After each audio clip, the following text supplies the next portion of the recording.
ఈరోజు మీరు అంతా ఏం చెప్తారో కూడా బయటికి వెళ్తుంది. సో మంచి చూపిస్తున్నారు. సో మీ అందరికీ thank you so much. First తర్వాత పిఠాపురం ఇక్కడ రావడం అనేది నిజంగా నా అదృష్టం. I'm very happy. ఇక్కడ చాలా ఆనందంగా ఉంది ఇక్కడ రావడం. నేను ఈ మేనిఫెస్టోలో ఉన్నాయన్నీ ఆయన ఖచ్చితంగా చేస్తారు.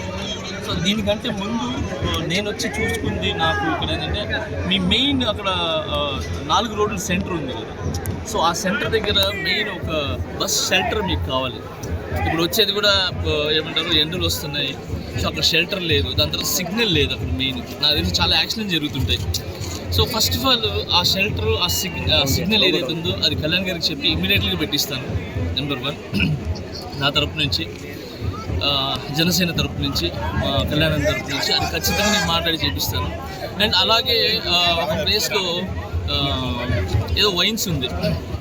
సో ఆ వైన్స్ దగ్గర లేడీసు, చిన్నపిల్లలు వీళ్ళందరూ అక్కడ నడవడానికి వెళ్ళడానికి చాలా ఇబ్బంది పడుతున్నారు. స్కూల్కి వెళ్ళడానికి కానీ, కాలేజ్కి వెళ్ళడానికి కానీ, అది ఈవినింగ్ కావచ్చు, పొద్దున్న కావచ్చు. ఫస్ట్ ఆఫ్ ఆల్ అక్కడ ఏదైతే వైన్స్ ఉందో ఆ వైన్స్ తీపిచ్చేసేలాగా ఖచ్చితంగా నేను మాట్లాడతాను. సో ఇది ఒక ప్రాబ్లం, ఇది ఒకటి ఉంది దాంట్లో. సో ఇలాంటి చిన్న ప్రాబ్లమ్స్ ఉన్నాయి. ఫస్ట్ ఈ ప్రాబ్లమ్స్ ఉన్నాయి ఆయన దగ్గర తీసుకుని వెళ్తాను. ఇంకా ఆయన చేసేది ఏదైతే పథకాలు ఉన్నాయో ఖచ్చితంగా ఆయన మాట ఇచ్చారంటే ఖచ్చితంగా చేస్తారు ఆయన. సో ఆయన తరపు నుంచి మేము ఇక్కడికి వచ్చి ప్రతి ఒక్క నోటు అడగడం జరుగుతుంది. అండ్ ఎక్కడికి వెళ్ళినా కూడా మేము చెప్పకముందే ఈ మధ్యన ఆదిగురు వచ్చారు, మేము అడగకముందే కళ్యాణ్ గారికి అంటున్నారు.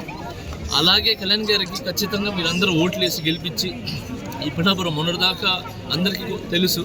కళ్యాణ్ అన్న వచ్చిన తర్వాత ఈ పిఠాపురం అనేది హాట్ టాపిక్ అయిపోయింది ప్రతి ఒక్కరికి. ఇంకొకటి కళ్యాణ్ అన్న ఎలాంటి అంటే ఆయన వస్తే మోడల్ సిటీ చేస్తారు అని చెప్తున్నారు కదా. సో అది ఎలా అంటే రూపురేఖలు లేకుండా చేయడం అలాంటివి చేయరు. అంటే సాంప్రదాయాలు మిస్ అవ్వకుండా ఏదైతే పల్లెటూరు వాతావరణం ఉందో ఆ వాతావరణం పెట్టే మంచి చేస్తారు, ఆ డెవలప్ చేస్తారని గట్టి నమ్మకం. సో ఏదైతే సంప్రదాయాలు ఉన్నాయో మన పల్లెటూరు వాతావరణం ఏదైతే ఉందో అది మిస్ అవ్వదండి, అది అలానే ఉండి డెవలప్ అవుతుంది. సో చాలా 1-2గా నేను వచ్చేటప్పుడు చాలా తిరిగి చూశాను రోడ్లు కానీ ఇంకా వేరే ఉన్నాయి.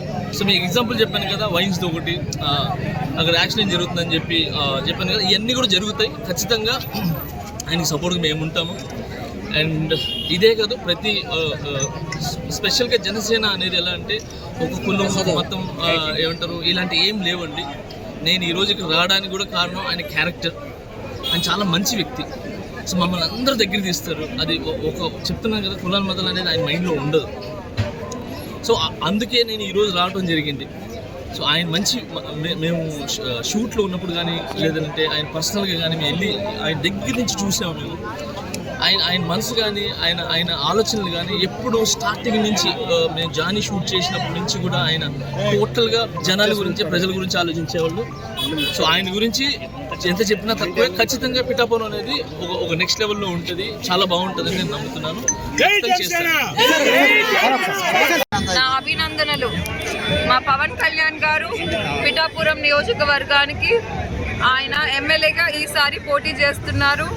మీ పిఠాపురం నియోజకవర్గానికి అనంత అభివృద్ధి తీసుకురావాలి అని చెప్పి ఆయన మేనిఫెస్టోలో ఉంది. అలాగే textile park, logistical park, harbour, అలాగే పెన్షన్స్తో పాటు రోడ్ డెవలప్మెంట్స్, డ్రైనేజ్, ఇవన్నీ అభివృద్ధి కింద మా పవన్ కళ్యాణ్ గారు మీ పిఠాపురం నియోజకవర్గానికి తీసుకొస్తున్నారు. అలాగే ప్రజలు అందరూ ఆతృతగా పవన్ కళ్యాణ్ గారిని ఆహ్వానిస్తున్నారు. అలాగే ప్రతి ఒక్కరూ కలిసికట్టుగా మా పవన్ కళ్యాణ్ గారిని గెలిపించాలా అని భారీ మెజారిటీలో నేను ప్రతి ఒక్కరిని కోరుకుంటూ ఇక్కడున్న ప్రజలకంతా అన్నదానం నెరవేరుస్తున్నాము. సో ప్రతి ఒక్కరు వచ్చిన దానికి థ్యాంక్ యూ.